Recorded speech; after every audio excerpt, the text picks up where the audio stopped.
at some point, he's sailing, and he's captured by pirates, John. Oh, not pirates. Pirates. No. Wow. So they capture him, and this is actually one of my favorite stories of Caesar. Well, of course it is. It's a pirate story. It's a pirate story. So I didn't know Caesar had a pirate story. He has a Tell pirate me story. more. So Caesar is captured by pirates, and Caesar, who's, he's thin, he's probably good looking, but he's not a man's man. The pirates kind of find him amusing. Okay. And over time, he becomes kind of not their captain, but like he would write first mate. No, he would write poems and he would tell stories. And if they interrupted him while he was telling poems, he would like get mad at them. Oh. And they'd be like, So "Oh, he's sorry, bullying shoot, them. this is like." So Innuendos. Caesar's also making jokes with the pirates, saying, "When I get out of here, I'm coming back and I'm going to crucify you." Oh. And they're like, this guy, he's funny. We like him. He's got that perfect amount of irony. Yeah. So they But he eventually. meant it. Does history repeat itself, or does it just rhyme? This is the podcast where a guy who knows his history talks to a guy who doesn't know it at all. The self-appointed greatest historian ever And his BFF Jono present History Rhymes. Well, welcome to the History Rhymes podcast, the history podcast where we try to align current events with the past of various superpower leaders. Wow. That's not a good intro at all. That was really nice. Thanks. I'm John Osei. I'm not the history expert here today. I am just a layman, a unknowledgeable nobody with a background in a variety of things, none of which have to do with the study of history. And today we are very lucky to be able to be speaking about a very impressive author, Adrian Goldsworthy, who I have with us here today to speak about Caesar. Oh, I'm sorry. No, it's Tom Allen. Yeah, I didn't write that book. Oh, you didn't? Yeah. No, my name is Tom Allen. Or are we doing last names? My name's Tom Allen. No, we're doing pseudo last names in order Sorry, my to... name's Tom Caesar. We're starting this new podcast called History Rhymes, which we'll break down in a little bit. We'll break down in a second. But yeah, you're a little hard on yourself. John actually does know a lot of history, and he's got a very curious mind. A beautiful mind, you might say. No, just curious. Okay. And for me, like, I love history. You and I have been friends for over 20 years, and you've had to listen to a lot of it. So we thought we would, just put it all together. Yep. But I have a history degree from a reputable university, just a fantastic university. The DeVry Institute. Yeah, it was Sprott Shaw. Yeah. But yeah, Since 1903. Yeah, that's when I started. Pre-World studying. War II. And one. And one. Wow. So Do the math here. So yeah, I started studying really history in, I remember I had an amazing grade 7 teacher, and she just got me interested in ancient Greece and Rome, and then it's just gone from there. And then now I get to teach history to just locals, just local people. People on the street. Yeah, You're somewhat they are in a classroom, but at some point in their day, they're on streets. Yeah. Well, I mean, that's the only place people will listen to you, on a soapbox in the street. Tom's homeless, as all historians are. Unhoused. Sorry, unhoused. Unhoused. Well, I like to use historical terms. Yeah. Here. So I'm pre-2050. Yeah. In all my terminology. The History of Rhymes podcast is brought to you by the Speakeasy Podcast Studio, where the speaking is easy and the bevies go down squeezy. Like Gatorade. Yeah, that's right. In our mugs. Check out speakeasypodcast.ca. It's at the bottom of the screen. Check it out. So okay, so let's talk about this concept of history rhymes. So probably one of the things that bugs me sometimes when people talk about history is they're like, oh, well, if you don't know history, then you're doomed to repeat it. And it's often said like, oh, history repeats itself. And I remember being like, well, yeah, kind of. It sort of does. And this quote is attributed to Mark Twain, but it's kind of, we find its earliest verified source from a psychoanalyst, Theodore Reich, in 1965. He says, "It has been said that history repeats itself. This is perhaps not quite correct. It merely rhymes." that's the quote. That's the that this quote. whole thing is based off of. So we want to find out, how does it rhyme today? And specifically, we want to see how it rhymes with the life of Caesar. Yeah, and I think, well, the goal for this podcast would be sweet to just kind of go through stories, go through famous figures, and see what sort of wisdom we can glean from them, because there's actually a lot more to be learned from history than just, is it doomed to repeat itself? So one of the characters in the 1st century BC is Marcus Tullius Cicero. He actually challenged Caesar at some point, but he was a great writer, philosopher, as well as a senator and a consul. And he says to be ignorant of the past is to always remain a child. And so for those who are studying history, you actually are able to gain just a lot of wisdom, right? You're able to wrestle through, you're able to learn through stuff that people have already gone through, right? Learn from these great lives. So that's kind of the first thing that I tell my students when we're studying history. Second is, yes, it doesn't always repeat itself, but it does rhyme. And that means that we can interpret the present through the lens of the past.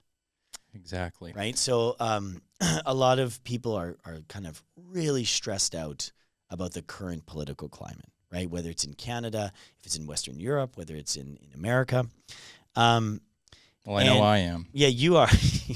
And that's actually why I'm on this podcast. I'm hopefully here to alleviate some of that stress, but more than likely, it's going to make it worse. It's going to be a lot worse after this. And that's why you text me in the middle of the night and I get to wake up to it. Well, I don't sleep because I'm like, what did Caesar do? And what is it that he did that is like today, so I can figure out what's wrong?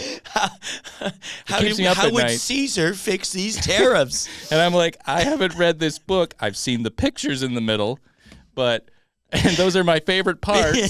I can't And they're read. mainly just pictures of statues. Yes, exactly. Can we really say that this is what Caesar looked like? Did they take a mold of his head? They did. It was called a death mask. No, we're having a good time. Okay. So the ancient pharaohs. Let's talk about ancient Egypt for a little bit. You know here. what? We should. Tutankhamun. What does Tutankhamun have in common with Caesar? It's sounding a bit German the way you said it. I was like, oh yes, Tutankhamun. Tell me, Fräulein. What is this Tutankhamun? Where is the Tutankhamun? What is it's a delicacy. Tutankhamun? A delicacy in Bavaria, Yes. I believe. So my third, and then we'll get into the story. Okay. My third thing about history that I think impacts us, especially in the West, is if we don't know history, we don't know who we are. Right. And the West very much is in an identity crisis where we're like, okay, well, we were, when we grew up, America was good, Canada was good, Western Europe was good, and now it's like, now we're bad. Yeah. And it's like, we're the bad guys. That you never think you're the bad guy. No. That's always a surprise. Well, I do. Especially when you're texting me at 1 a.m. Yeah, or pushing people in Like, front I of am traffic. the bad guy. My name is the evil German emperor, Tutankhamun. Yeah, I'm ruining Tom's sleep cycle, and that's a bad guy thing. Well, I don't read it until the morning. I try to force you to. I push the notifications through despite the do not disturb. But yes. somehow you get through. But I do. Jono, I'm that kind of guy. Let's do a little thought experiment with your brain, your Okay. beautiful mind. I think. Imagine tomorrow you wake up Mm-hmm. and you have no memory at all. Like the movie Memento. Yeah, Memento or is it Momento? It's Memento. Memento. Except it's all backwards. Mentos. So you're like who's the actor? What's his name? We don't know, but it's a Christopher Nolan film. He's, Guy Pearce. There he is. Guy Pearce. Thank you, the Dan. voice in I the was sky. this close. Yes. Guy Pearce. So you wake up, you're Guy Pearce, but I'm you Guy have Pearce. no memory. But that's not his name in the movie. Where do you go? How do you figure out? How do you start piecing together your identity? What do you do first thing? I go to the bathroom. All right. you're like, well, this seems normal. Well, I would. I'd go to the bathroom Is and it I'm supposed like, to and take I'd look at the 45 mirror minutes? and I'd do a double take and Yeah. I'd be like, whoa, who is that guy? I'm handsome. Yeah. Yeah, you'd go. I'd probably say that first. Like, do I and have then to- I'd be like, this is great. Do I have to work out for this 8-pack or is it just natural? Yeah, I just stand there and just do various bodybuilding poses. And I'm like, how did I learn these? I have no idea. There's something in my history that's making me want to do this. I must be It's Greco-Roman. natural. I need to oil up my body for this. Yes. Well, yes, olive oil. So for a regular human being who doesn't have an 8-pack, they'd probably go downstairs. Maybe they talk to a loved one, and the loved one would say, "No, your name is Jono, and whatever, and this is what you do. You're a creative director, blah blah blah." Yep. Then maybe you go That's to work. a little bit about me, by the way, that I didn't say. We'll get into my history soon enough. Yeah, and it's History private. rhymes, Let me yeah. say, it's private. It's very, very private. Yeah. Listen, I'm not here to be known. My last name is not going to be revealed. I'm like Cher. People are looking for you. Yeah, they are. So okay, so then you would go to work, you'd talk to friends, whatever. You would be piecing together your identity, but it would be based solely on what other people tell you. Oh yeah, and absolutely. probably the loudest voice, right? Yeah, the person yelling at me. The person, yeah. So this is the state of Western civilization, where we are completely historically illiterate. Like, it's crazy how little people know. I think we're politically illiterate, we're biblically illiterate, but we're definitely historically illiterate. We're almost illiterate as well. Right. So what we're doing is all we're doing is just whatever the algorithm is telling us as we're scrolling through YouTube Shorts or Instagram Reels. That's what is making us angry. It's making us worked up. And we have no context, right? We have no context of our past prime ministers or our presidents or our wars. All we seem to know is Hitler. Yes. That's it. And I don't think we know much about him. We just go, Hitler bad, Trump is like Hitler. Right. And so that's where I think it's interesting to go, instead of this repeating itself all the time, let's find ways that there are certain rhymes throughout. So let me read out to you a comparison. All right. I love a good comparison. You tell me who this sounds like. All right. Okay? I'm going to tell very quickly, okay? Right. All right. He was Hitler. I'm sorry. I think it's right. He was born. Yes, well, we knew it was him all along. Mein Kampf. Dead giveaway. You said that, right? Sorry, give me the he wrote profile Mein Kampf. here. All right, he was he wakes up, doesn't know who he is, writes Mein Kampf, book title. Next. And he publishes a picture of his 8-pack. That's right. He got all of that image of himself from the people yelling at him.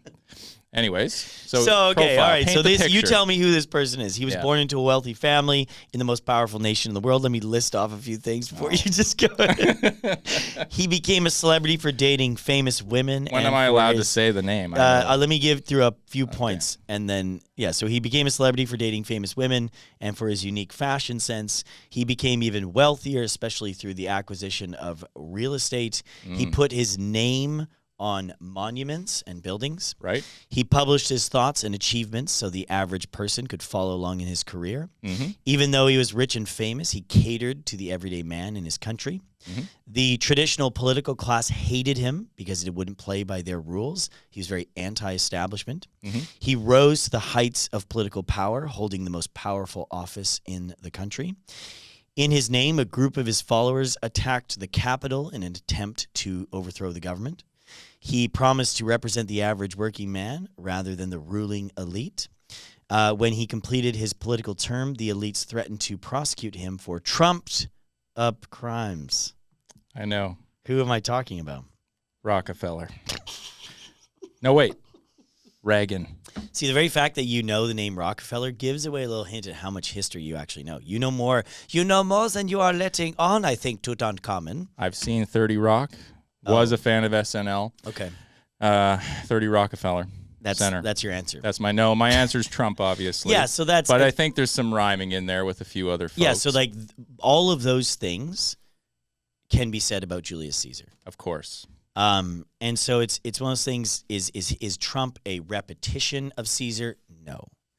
Are there aspects of him and how he rose to power and how he chooses to wield that power that are similar than Caesar? Absolutely.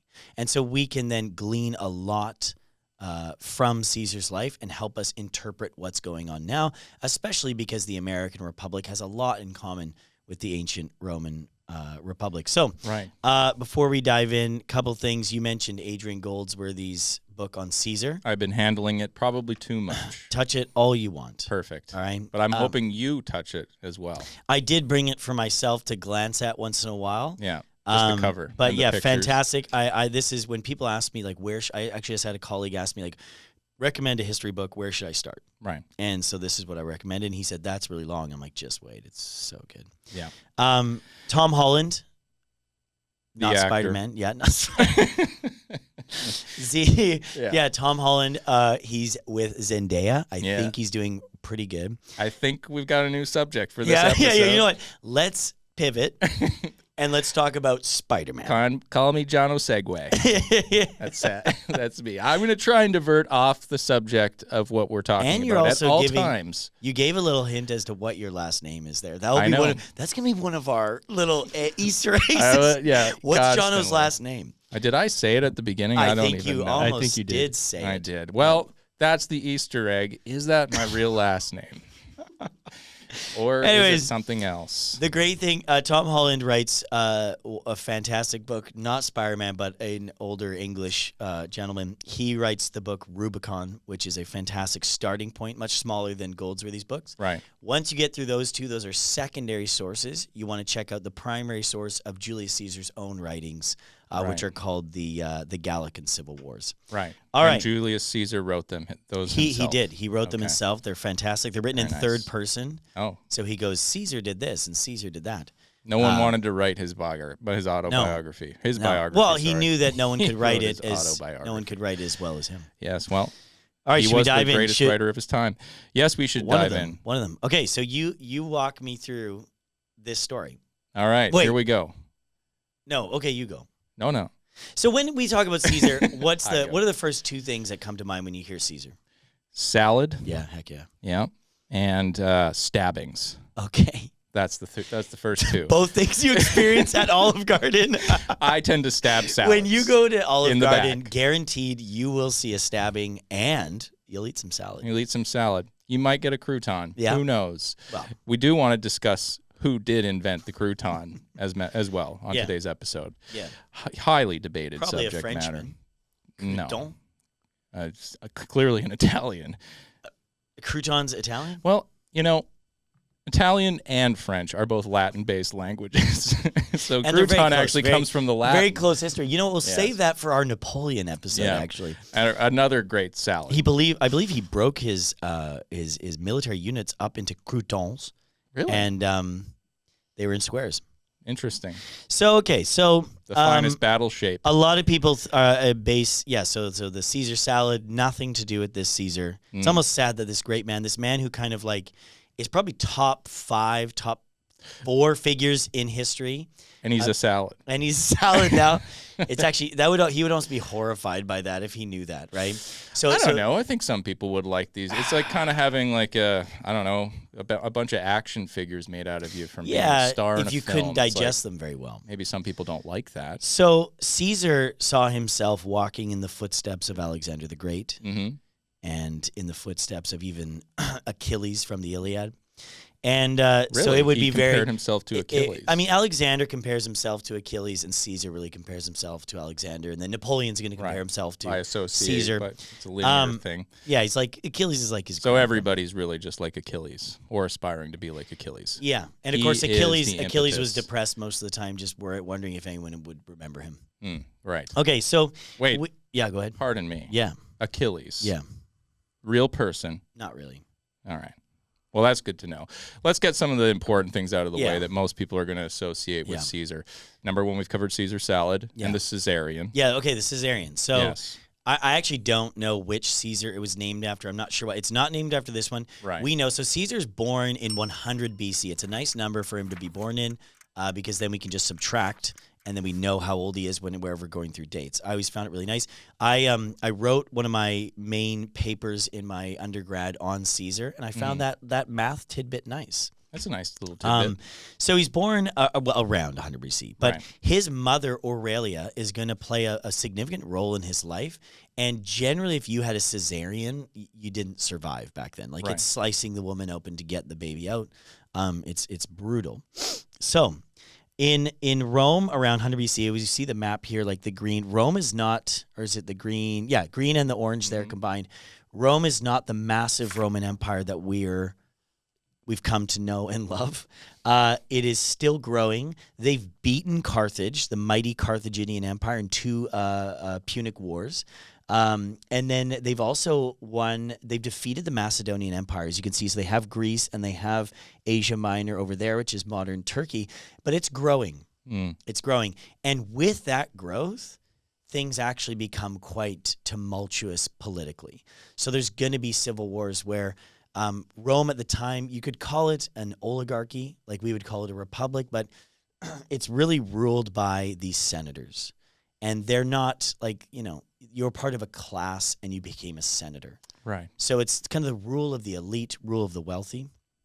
And they would vote on stuff, and there would be people who voted for the consuls and everything. And the consuls, there'd be 2 each year, and they were kind of like the presidents. Mm-hmm. But as this goes on and Rome is expanding, it's becoming much more cataclysmic. And it's like, can a republic exist as the military is expanding and individuals are becoming more and more powerful? Everybody's too spread thin, decentralized command. There's too much power to manage, and people are taking power where they see fit. Yeah. Because they don't have oversight. Is that what you're saying? Yeah, and I'm also Does this saying like by when nature cause instability? it is, and it's also interesting where like if we want to see, okay, where does this rhyme in the 20th century? The United States was not a military power; it was an economic power before World War II. Right. And by the end of World War II, it's now the greatest military power on earth. But at the same time, you have this military-industrial complex growing. And it becomes very powerful, where military contractors are able to bribe and pay for lobbying and pay for senators and congressmen. And you start seeing these wars that are kind of... So it's like, can democracy exist within a large military complex? Right. Right. And when Eisenhower finishes as president, he leaves with this famous speech in 1960, where it's either 59 or 60, where he warns the American population about the dangers of this military-industrial complex. Right. That it will actually be the power in government. So there's already at 100 BC a threat to this idea of the republic. And there are 2 parties in ancient, and they're not like modern political parties. They're groups of people. And sorry, at this point in history, how long has the Roman Empire been established? Yeah. I'm sorry if I missed that part. No, I didn't. You didn't say that. Yeah, you got it. Because I'll just jump right in at 100 BC, but there's a lot of course, we don't need to go through the entire. We obviously know that it's in the...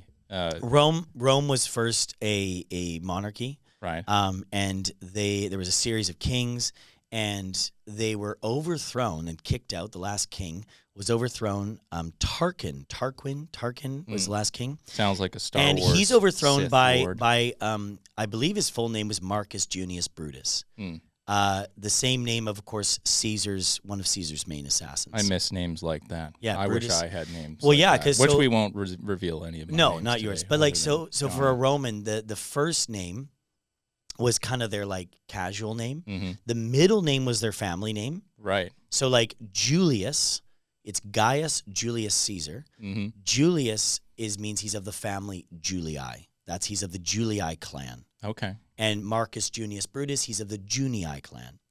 Now the Julii, and how many people are in these clans? They're large families. Time? They're large families, like cousins right? and all powerful, that stuff. Powerful families, right? Yeah. So anyway, so the Romans actually they steal most of Romans mythology and stuff and their architecture they steal from the Greeks and make it better. Right. So the Athenian democracy is said the Cleistinian democracy is founded in 509 BC. Right.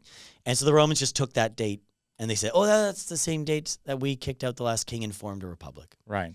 So 509 BC. Proud of the republic. So at this point, what was the necessity for forming a republic from a monarchy? We're talking about how a republic is at risk when it gets too big. Yeah. But how did a monarchy collapse or transition into a republic? I mean, that's a good question. I mean, that's something that like, what do you think? Like, what do you think would be the benefit of having? And really, when we're talking about a republic with Rome, we're not necessarily talking about the modern American republic. No. We're talking about 300 senators who are running the show. They're electing each other into various positions of power in the bureaucracy. And are they coming from different regions like we elect folks these days and our MPs and all that stuff? So they're all from Rome or the outside of Rome.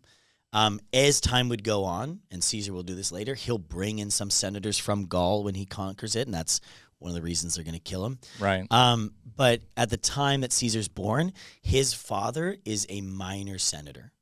And it was a class of people. Okay. But so when you think about, like, if there's one person in charge for a monarchy, and if the monarch's not doing a good job of distributing power, eventually people are going to go, okay, well, what if we form a more group idea Right. And well, who comes up with that idea in Rome, though? Like, obviously, a monarchy is not going to. The king isn't going to want to give up his power unless he's like, you know what, guys, this just isn't working anymore.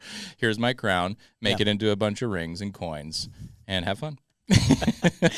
Yeah, I'm exhausted. I'm just so tired of this family name, Giulianos. We're out. We're gonna go get a villa.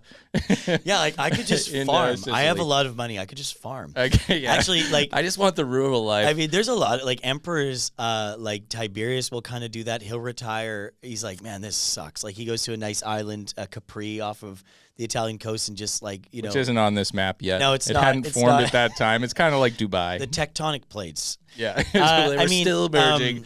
What was his name? Pangea had just finished. Diocletian, he also retired to his farm. Yeah. Like eventually guys are like, this is too much. I don't actually know how the Roman Republic was I know there was powerful families Right. who recognized that a deal had to be struck. They were aware of Greece, where the Athenian democracy was functioning. It was becoming a major power in the Mediterranean. Okay. In 509, you're heading towards, because we count down with the BC, the before Christ. So you're heading into that kind of era of the Persian Wars in 490 and 480. And so Athens is about to emerge as a major, if not the major naval power in the Mediterranean. And they have a functioning direct democracy where they would have like 6,000 citizens would come together to debate, yell, vote on everything. Right. That's direct democracy. We have indirect democracy where we vote for a guy who goes to Ottawa and then lies to us. We're Canadian. Yeah. We're not drawing any parallels to that today. Yeah, no. So, okay, great question. I don't actually know in 509 BC exactly how the Roman Republic formed. It's kind of forming over time. Right. And it's like the American Republic, it's going to evolve. Right.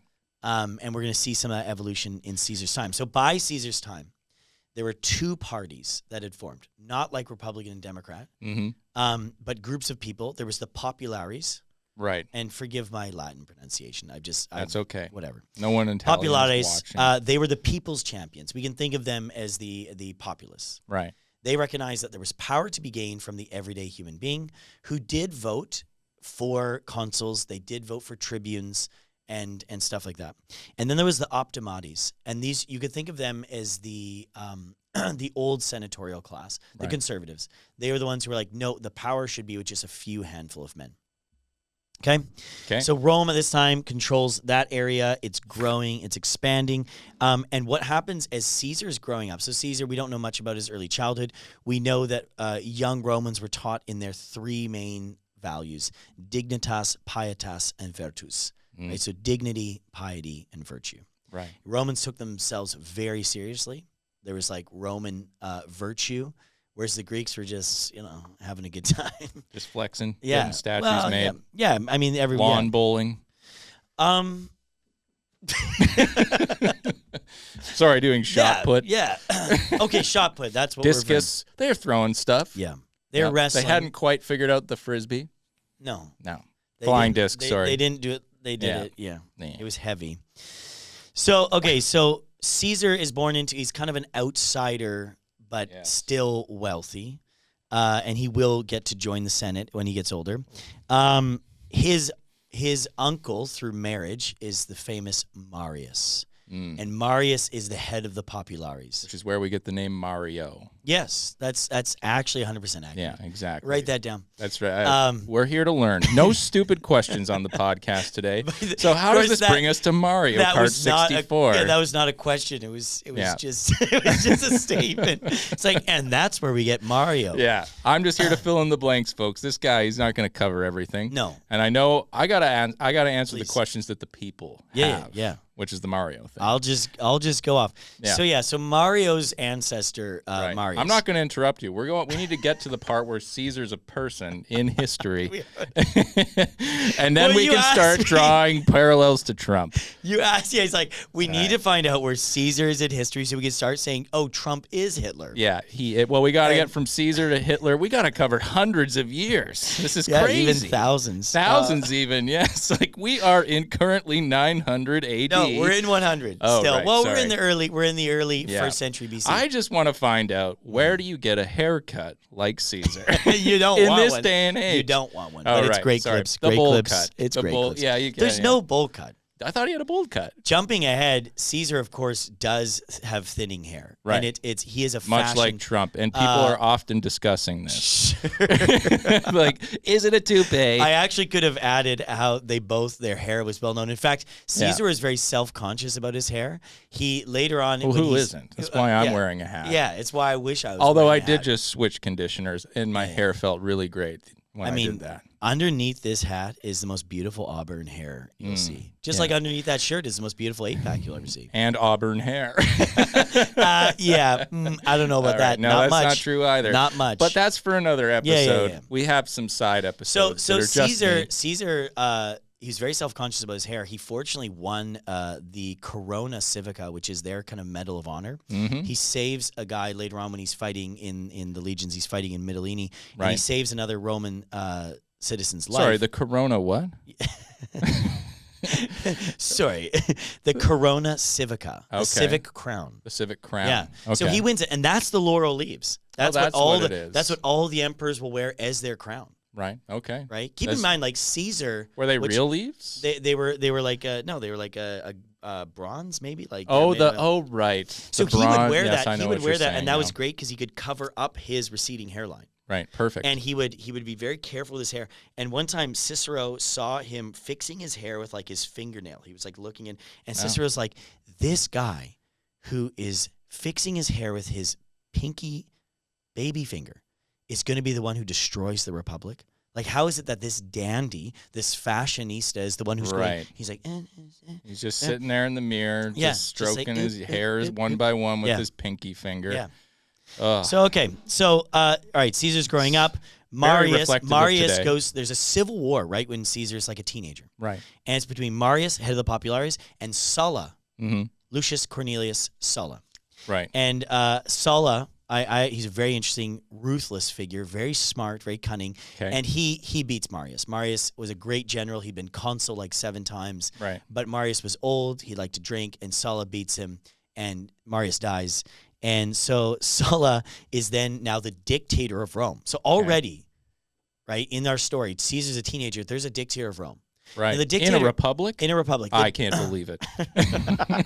This I is no won't. republic. I won't believe it. Yeah. Not my republic. Can't call this a republic. No, Yeah. it's a lie. So they had a 6-month office that in times of trouble, when Rome was under great threat, Mm-hmm. they would appoint a dictator right. for 6 months until the crisis was over. That's what a lot of people think's going on today, Tom. Yeah. Oh my goodness. How could we be so blind? This is why I need people to tell this to We me so elected that I him can and see he's it. still here. Yeah. Yeah. Oh, no. Fair enough. Well, we're So, going to okay. figure out the mystery So here. Sulla starts to put not prescriptions, Prescriptions. but he starts And this is where we get our first pills. he starts giving prescription over-the-counter medicine. Yeah. Right? He doesn't have he's like, Peptides. guys, do you have diarrhea? Yeah. I think managing Rome is tough, guys. Yeah. And it gives me diarrhea. So try Pepto-Bismol. Yeah. Yeah. That was one of the first speeches Yeah. in Rome. And it people was cheered. first Oh. sponsored speeches. Did they ever cheer? Yeah. They Yeah, cheered. it's And true. that's where the dance came from. And that's where the Corona 500 started as well. Oh, okay. Yeah. Okay. I see what you did Yeah. there.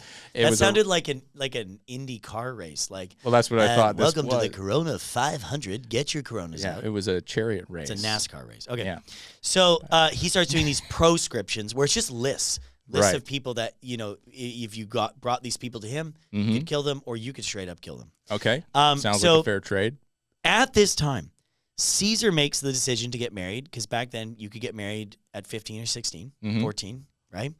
Why not? Puberty hit. You're like, let's. It's 100 BC. What am I going to do? It's like, I don't People have don't much- need to date. I don't want to date. Yeah. Right? And no So- one's in school. One of Sulla's main enemies, other than Marius is dead. One of Right. Marius's great allies was Cinna. Mm. And Cinna, How do you spell that? Cinna. I knew it was a soft yeah, S. Yeah, it was a Just soft like C. Caesar. Yeah. Well, of course, I don't really want to get into Latin pronunciation, Right. but most likely Latin, like the AE is pronounced I in Roman Latin. So Right. it'd be Eyes, and the C is probably hard. So it's Kaiser. Kaiser. Oh, look at Just that. like the bun. Look further back. Yes. Oh, the buns. The yes, buns. the Kaiser's buns. And that's what brings us to Mein Kampf. It was All right. supposed to be Mein Kaiser. Yes. And it was a baking book. It's mine buns. Mein, yes. Mein Like, buns. hey, do you have an 8-pack? Do you like buns? Well, hey, Pepto-Bismol. Come down to the gym. Yes. There are a lot of strong men are working out. We're going to offend our German audience. Yeah. Well, they're not going to listen They're to the this. only people left They can't you can actually speak make English. fun of. Yeah. Yeah, the Germans. So, okay, so We were he- just speaking So, German, so though. Caesar actually makes the decision to marry Cinna's daughter, Cornelia. Right. Beautiful, vivacious, lovely. I imagine How do we she's- know that? I'm Do we just have a making it up. picture? I'm making Is it up. it in here? I in would the imagine picture she- section? Nope. Not even Yeah. close. How do you know she's blonde? Is she blonde? This is the pictures are Egyptian. yeah. They're pharaohs. This thing's a fraud. We will get to Egypt. Yeah, we will will get to Egypt. Well, Caesar leads to Egypt, which leads to Nazi Germany. There we And go. We got the history rhyme. rhymes. History Yeah. rhymes. That's it, folks. We did it. We The found it. Nazis, they were in Raiders of the Lost Ark searching, and that's probably in Egypt. I'm going into my Trump Yeah, impression. it's happening very, Well, very slowly. I don't was do it. watching Raiders of the Lost Ark, and I said, wow, Harrison Ford. Harrison Ford, I didn't know that he didn't need to be there. Yeah. What did Indiana Jones do that the Nazis couldn't have done? I wouldn't have done. If I'd been there, my eyeballs wouldn't have melted. This could be the whole episode. It'd be like, Just what like, if Julius Caesar, kind of a Julius fruitcake? Caesar. All right. Fruitcake, butt salad guy. Anyways, going So on. Sulla is like, you just married the daughter of my greatest enemy. We get it. She's good looking. However, hauls Caesar in. Yeah. Caesar's like 16 years old. I'm aging him. He's Yeah. like 16. And Sulla says, Slowly. you need to divorce that woman. Right. Now, Sulla's holding everybody in going, divorce that, divorce. Now, Pompey. It's just like today. Marriage can't last. Even when you're 16. This is crazy. Dude, 16-year-olds are divorcing each other. Did I get that right? I'm sick of it. Yeah. In it's this day and age, crazy. kids are getting married That's why at we 15. don't let them get married. They're getting married at 15, divorced by 16. They don't know who they are. They look in the mirror and they're like, who am I? Yeah. And then they let everyone else in the Like, house, I'm so tell them glad- who they are. I'm glad I have an 8-pack. Yeah. That's all that matters. Now yeah. sculpt me. Yeah. So And give me that bronze leaf So what do you crown. think Caesar said to Sulla? What would you say? What did Basically, Caesar if he say? says no, he's going to die. I'd be like, get out of here, man. Yeah. Don't tell me what to This do. is my wife. Yeah, it's my wife. Do you love her? Well, we just met. Yeah. No. So he actually says no. Yeah. And he is the only man in Rome who says no. Okay. So all of a sudden we see the character of Caesar emerge. And he is a man who is not willing to be controlled. Right. He's a man who's actually willing to take the reins of history. You Right. can imagine he had extreme charisma to the point where Sulla is like, all right, so Caesar flees Rome. Sulla's kind of like, well, do I kill this kid? Like, everybody else divorce. I feel that in almost every interaction. I mean, With I'm like, kids? do I kill this guy? Like, come on. I don't know. I guess I'll let him I'll go. let him go. So Caesar flees Rome. That's Rome for you back He's then. hiding out. That is Rome. He's hiding out. And he actually gets malaria at the time. It's a rough time. Yeah. And his mom is the one who actually pleads with Sulla. Aurelia goes to Sulla and is like, let him go. Sulla allows him to go into exile. But Okay. before Caesar goes, and once again, we don't know if these are, real quotes or if they're attributed afterwards, but Sulla says something to the effect of, in that boy, there are 4 Mariuses. Like, he recognized that his great enemy, Marius, Right. it's like Caesar is 4 times as powerful, as charismatic, even at 16. Right. Right? It's amazing in history where you see these characters emerge that they just seem like, I remember I read this account of a British soldier talking to Napoleon. And he was like, after that conversation, I would have gone to the ends of the earth to fight for that man. What do you think that is? That charisma?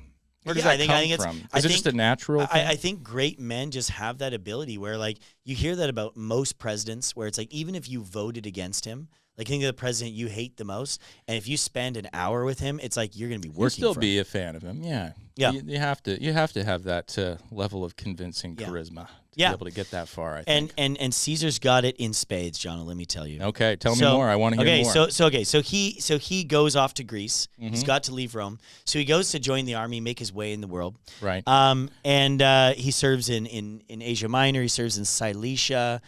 He serves in Mytilene. That's when he earns his Civica Corona. His Corona Civica. Every time you say that, all I can think of is the beer. Okay. Yeah, that's all. Yeah, that's what it's named after. Maybe in the The summertime. beer we can actually get cures one. balding as well. It does, yes. But we all know the corona is also the outer part of the sun as well. I didn't know that. See, didn't that's know that? really nice. The crown of the sun, even. Yeah, exactly. Yes. This is astronomy rhymes. Yeah, astronomy rhymes with Caesar. I could be wrong about that too. Listen, Yeah. I'm the layman. I don't have my book here to tell me what all the I've got my answers are. I've got my little cheat sheet here, Yeah. and I am looking down. I'll bring my cheat sheet. It'll be a bunch of flashcards from space, and I'll just try to relate them to what's happening It's here just in front pictures of of me. you shirtless, Yeah. and you're like, I don't know if that's. Yep, that's me. That's me. Still got That's it. not me. What? Yeah, who's that guy? But I took that picture. All right. That's my room. So Caesar at one point goes as a representative to the king of Bithynia. Yeah. And this is something Is happens Bithynia here. still there? It's northern. If you see Asia's much smaller there. We need It's more grown. points on that map. Yeah, well, that's fine. Yeah. Bithynia is in kind of northern Turkey area. Right, okay. And there's a king Nicomedes there, and Caesar really enjoys the pomp and lavishness of this eastern court. Right. Now, this is where, something happens, and we don't know. Mm-hmm. But rumors later circulate that Caesar may have had an affair with the king. What? Yeah. This is just like Shocking. Alexander the Great. Yeah, it's like the documentary of Alexander the Great.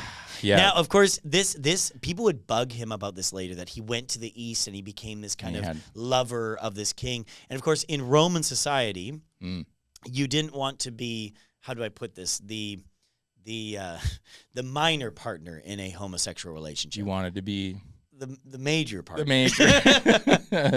the active partner. Right. Yeah. So the person making the dinner plans. We're going here. We're going to the Olive Garden. I We have the just whole went to night the Olive planned Garden. out. Yeah. It's like we're gonna sick get of the the Olive soup Garden. and salad. Yeah. Anyways. So this plagues him for a while. So Can we have dessert?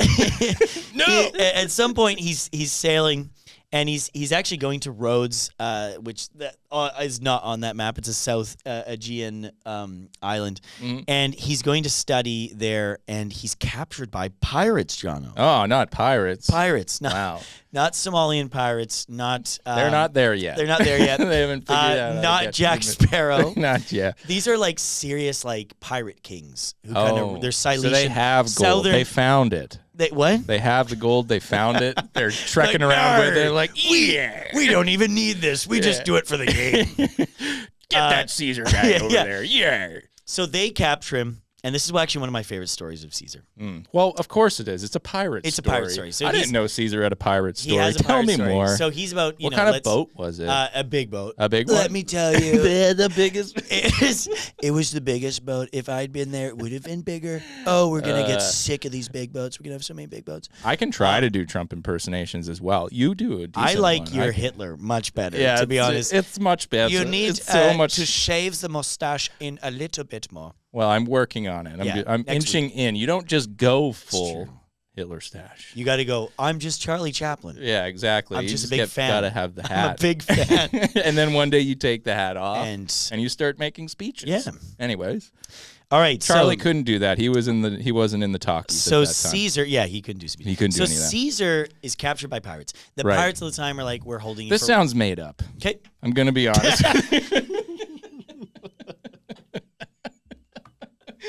Like, we're trying to start a history podcast here. You're gonna just start making up pirate Did stories. I say pirates? I Yeah. meant stormtroopers from the Caesar- Galactic Empire. So Caesar gets kidnapped by pirates. Darth Vader's and like, then where are the droids?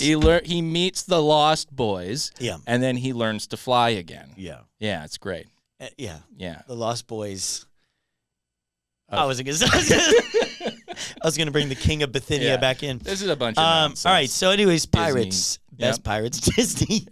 Disney has not story. got the rights to this They yet. haven't got Caesar's. So the pirates story say to him, okay, we're going to hold you for ransom. Okay. And we want you to For pay. who? Like, who's going to pay His friends for this? back in Rome. His friends, his family. Friends his would pay his family, ransoms? His family. How long would it take to get a letter to your family? Are they on the shore? They're like, hey, Now, we got him. I know in the time of like the Bible, so about 150 years later, that they could sail across the Mediterranean. I want to say in like 2 to 3 days. I could be lying. Are you serious? I think it was because it was. I mean, it looks pretty like small you have here. To think, you have to think of ancient Rome as a much more advanced civilization than the Middle Ages. Like right? their In some ways. sails didn't have holes in them. They were really good, very Well, they very also had solid triremes, sails. right? They had triremes. They had 3 layers of oars, Let's talk about and that. we still don't really know how those oars lined up. Right. Right? Because they were asynchronous, so that they Yeah. could or they were in different alignments Yeah. and different lengths. So they had sails, and they had 3 three those stories babies. Those of babies oars. could go. Wow, really? Yeah. Do you know how fast? I'm not a nautical historian. I know So they went knots. They had X amount of knots. Right. Okay. So, anyways, Not he's miles captured per by these hour. pirates. So they weren't on the metric system or the imperial system. I don't know. All right. Well, Anyways. they had like cubits. yeah. And We love qubits. We hear qubits. I miss qubits. So they go, okay, we're going to send a message back to Rome, Mm-hmm. and we want you to pay 20 talents. Okay. And talents is like the international currency, like Right. The U.S. dollar of the day. Yeah, and Right. And it's a huge amount. Okay. I can't remember but like a legionnaire, a soldier of Rome would earn, and maybe Dan, you need to look this up for me, but it would earn like 1 talent a year. Okay. And I think it's even much less than that. So this is like 20 years salary. Now Caesar, and this is once again one of those moments like with Sulla where he has this extreme confidence and charisma, and he goes, no, you don't get to control me. Right.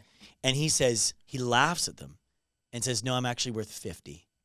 So I would like you to ask for 50. 50 is like an unbelievable amount. The pirates are like, oh my goodness, we've hit the jackpot.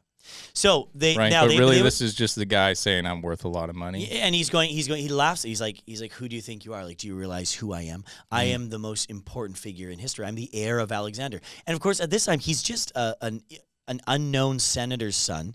He's in exile. And how old is he again? He's like 18. He's 18 now, Yeah, this still is married. So this is in 75 BC. So maybe he's like in his 20s. Right. Okay. Okay. So they're having to wait for months together. Yeah. And Caesar, who's, he's thin, he's probably good looking, but he's not a man's man. The pirates kind of find him amusing. Okay. And over time, he becomes kind of not their captain, but like he would write First mate. No, he would write poems and he would tell stories. And if they interrupted him while he was telling poems, he would like get mad at them. Oh. And they'd be like, So "Oh, he's sorry, bullying shoot, them. this is like these guys are like can barely probably like speak." Isn't it amazing what storytelling can do? Yes. Wow. It's where you get Oh. you can gain power through. Some of the greatest leaders were just great storytellers. Yes. Clearly. Go on. You know who told great stories Hitler. about Germany's past and its future? Yeah. We've talked about Ronald Hitler a lot. Reagan. He did. Ronald Reagan told was a he was great storyteller. amazing. Well, he was an actor. Well, Nancy, Yeah. did I tell you about the Soviet? He The told great. strangest thing, Ronald Reagan used to do all of his speeches to his wife Yeah. in front of everybody. It's like, well, Nancy, here we go. They're like, Let me they're tell like, you does about he know politics." we're here, It's like, Nancy? story time with Nancy. Yeah. Anyway, so Caesar's telling the pirates stories. I'm just picturing this beautiful starry night It's over nice. the Mediterranean Yeah. Sea. They're eating grape tomatoes, and then somebody says something to Caesar, and he's like, "Shut up!" Yeah, and he's like In Italian. Oh, yeah, he would have been more gentle. He would have been. Yeah, he's like, no, excuse me. His hair has not started thinning yet. No, oh right, He's he has a only- full he's head a of hair, sweet, so that's beautiful where 20s. all of his confidence is coming from. Yeah. I can see the through line here: baldness ruins a leader. It does, and then of course he had already been to Turkey right to get his plugs. Yeah, yeah, we were love- there then. Well, it's it's just cheaper there. You That's get more actually- plugs in one session. So History's full of that so stuff. Caesar's Innuendos. also making jokes with the pirates, saying, "When I get out of here, Mm-hmm. I'm coming back and I'm going to crucify you." Oh, And they're like, this guy, he's funny. We like him. He's got that perfect amount of irony. yeah. So they But he meant eventually, it. the ransom comes in, and of course, it would have been very hard for Caesar's family to get this money together. It comes Right. in Greece. I can't remember where exactly in Greece. So he leaves, And and the pirates are just counting their money. They're like, we can retire. This is amazing. Yeah. They're still in harbor. We can get a 4th story Yeah. for our oars. Yeah, we'll be the fastest ship in the Mediterranean. We're gonna be a quadrime. Yeah. Okay. So he goes to the governor in Greece, Caesar, and he's like, hey, these pirates, they just took me hostage. Uh-huh. I've been with them for months, telling poetry. Yeah. Let's get as many. And he's not a senator. He's not a governor. He's just Caesar. And he goes to this governor. The governor's like, whatever. There's pirates everywhere. What are we going to do? So Caesar on his own Is he just Caesar or is he just Julius? At this time, he would almost be called Gaius, right? Okay. Like Gaius, he's young, but we'll just keep calling him Caesar. Okay, we're just calling him Caesar. So and so are they. he on his own, he gathers some veterans, because veterans at the time, they would be given land when they retire. So there'd be veterans living in the Greek area. Gathers veterans, soldiers. He gets a little fleet together. This is just sheer charisma. Yeah. Right back then, I think most people didn't do anything, kind of like today. Right. And so if someone comes along and says, "Hey, we're going to do this," they're like, yeah, I guess that's what we're doing. People just want to be told what to do. They're like sitting on the dock is like, "Hey guys, we're gonna go sailing." Like, this is my Saturday. Yeah. It's like, I'm not doing anything. It's like, hey, how would you like to kill some pirates? Like, Yeah. you know what? I would love that. So he actually did come back and kill the So he pirates goes- with the he money goes- that he. Okay. Well. he goes and he Sorry, gets. they had the money. Yeah, He they went- have the money. He goes and captures the pirates, Right. and they're kind of like, oh, what? He did this? Yeah. He gets his money back, Okay. and then he goes, I'm a man of my word. Oh, And he no. crucifies all of them. You serious? He did. I'm serious. That's wild. How It is many wild. of Now, them? he does show some mercy because he also had been kind of like, I kind of like these guys. So he slits some of their throats first. Oh, okay. It's like, you were pretty good. You didn't interrupt any And of my meanwhile, stories. the guys under working the for him are stars. like, man, we made this cross. And They're you're like, going to slit their throat? Jeez. wow. So Caesar was ruthless. He's ruthless. He went full Caesarian on them. That's crazy. Yeah. All right. All right. And those so, were the so first now C-sections. So now This has been part 1 of the life of Julius Caesar on the History Rhymes podcast, possibly the greatest podcast in history. Tune in for part 2 coming soon. And don't forget to like and subscribe. Catch you later, historians.